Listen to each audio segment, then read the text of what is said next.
Hello, everyone.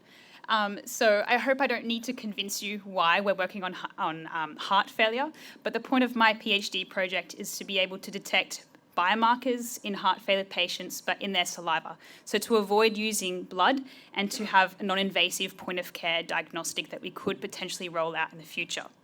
So the way that we do this is we use a generalizable biosensor architecture. We had a great introduction by Ling just before. I hope I don't repeat too much. But essentially, we start with an enzymatic receptor core. It uses a substrate and it outputs a colorimetric or electrochemical measurement output that we can measure. We can then add an extra layer of complexity by we can use different enzymes for our receptors. For my work, I used both a glucose dehydrogenase, which is in glucometers for diabetics, and also beta-lactamase. We can take these enzymatic receptor cores and cause an added layer of complexity. As Kirill mentioned yesterday, we can have carmodulin domain inserted into our receptor cores, and we like to use carmodulin because it has a very large conformational change.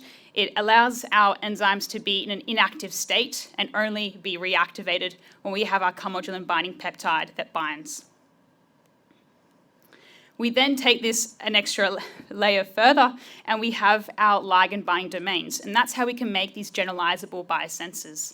And so that's the point of my PhD, was to develop these non-competitive ligand binding domains to these heart failure biomarkers.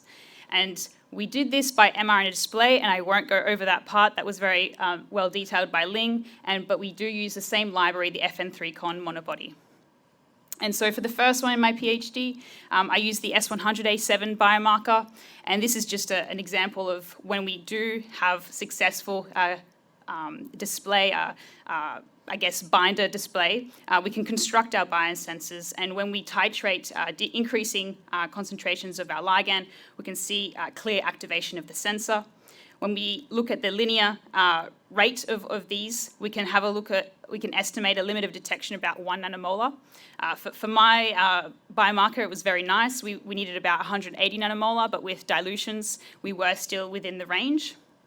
When we look at reproducibility in real life patient samples in saliva, we have very nice reproducibility with low variation between samples.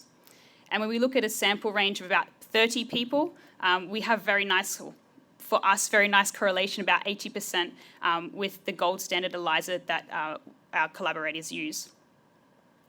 So the next part is very quick. So what happens when this sort of architecture doesn't work or doesn't fit the mold? So when you go and do your selection, you might have one really good binding domain and you might not have a great one. So what do you do next? So you can go and redo your cycles and your selections, and you can spend a year or two of your PhD doing this. And you can also try something a bit different and can try and develop cooperative binding domains. Whereas you keep one ligand binding domain the same, the purple on the right, and you develop this cooperative binding domain in green. And so in essence, the binding domains shouldn't bind to each other, so you don't have cross-reactivity and false positive activation of the biosensor. And your cooperative binding domain doesn't bind solely to your ligand either. And so I'll cut to the chase. If you want to learn more about what happened, it worked for me, but there's more details on my poster. And just a shameless plug, I'm finishing my PhD in a couple of weeks, so I'm moving to Europe, and if anybody would like to...